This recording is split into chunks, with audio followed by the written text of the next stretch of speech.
Thousands of people flooded the streets of Ouagadougou, the capital of Burkina Faso, on April 30, 2025. They weren't there to celebrate a holiday or a festival. No, they were there to send a message: we stand with Traoré. These weren't just any folks, mind you. We're talking about passionate citizens rallying behind their leader, Captain Ibrahim Traoré. He's the head honcho of the military junta that's been running things since they took over in a coup back in 2022. Now you might be thinking, a coup? That doesn't sound very democratic, and you wouldn't be wrong, but hold your horses because things in Burkina Faso are complicated. Just a week before this massive rally, rumors started swirling around a foiled coup attempt. The government claimed some shady figures were trying to overthrow Traoré, and guess where they were allegedly hiding out? Ivory Coast, the neighboring country.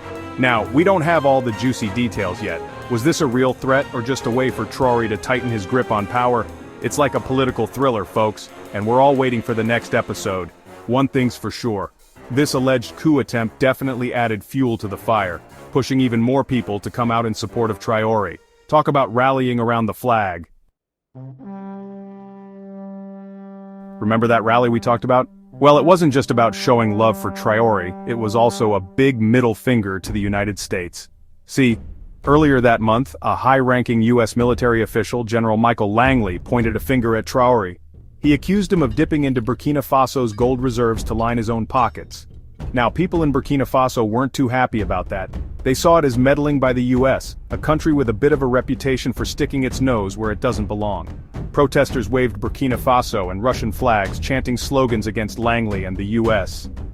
This distrust of the U.S. runs deep, my friends. It's rooted in a history of Western imperialism in Africa, where countries like the U.S. often acted like they knew what was best for everyone else.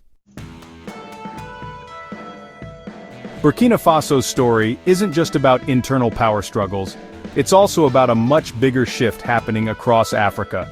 For decades, many African countries were closely aligned with the West, particularly France, their former colonial ruler. But lately, things have been changing. Countries like Burkina Faso, Mali and Niger are turning away from their old Western partners and looking for new friends.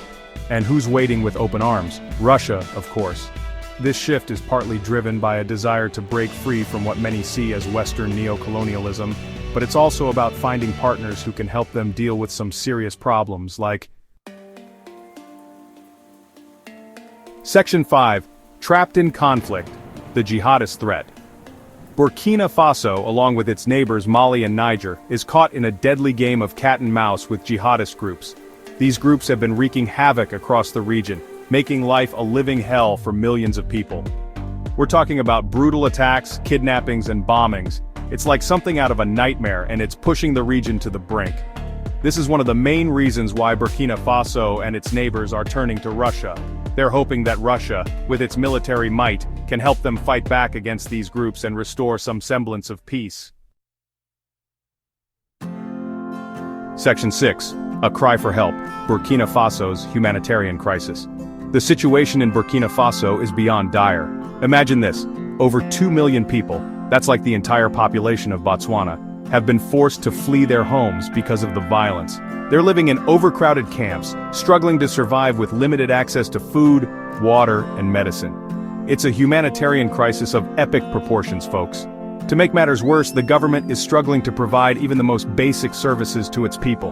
The economy is in shambles, and the violence is making it nearly impossible to deliver aid to those who desperately need it. Section 7. The price of freedom, anti-imperialism and economic anxiety. The anger and frustration we saw at that rally in Ouagadougou are about more than just a coup attempt or accusations of corruption. They're symptoms of a much deeper discontent that's been brewing for decades. People in Burkina Faso, like many across Africa, are tired of being told what to do by Western powers. They want the freedom to chart their own course, to control their own destinies. But this desire for self-determination is colliding head-on with some harsh realities. The Burkinabe economy is heavily dependent on gold exports, and guess who controls most of those mines? You guessed it, foreign companies. Section 8. Silence and fear, crackdowns on dissent. Now, if you think things couldn't get any more complicated, buckle up. The government, in its quest to maintain control, has been cracking down on dissent. Journalists, activists, anyone who dares to criticize the junta or its policies risks disappearing into the night. It's like a scene out of a dystopian novel, where freedom of speech is nothing but a distant memory. People are afraid to speak their minds, to challenge the official narrative. This climate of fear makes it incredibly difficult to get an accurate picture of what's really happening on the ground. It's like trying to solve a puzzle with half the pieces missing. Section 9, a nation at a crossroads, sovereignty versus stability. Burkina Faso is at a crossroads, facing a perfect storm of challenges. The country is caught between its desire for sovereignty and its desperate need for stability. The question is, can it have both? On the one hand, the Burkinabe people are determined to break free from foreign interference and chart their own course. On the other hand, they're grappling with a devastating jihadist insurgency, a humanitarian crisis, and a struggling economy. The path forward is far from clear. The government's crackdown on dissent and its pivot towards Russia have raised more questions than answers. Only time will tell what the future holds for this West African nation.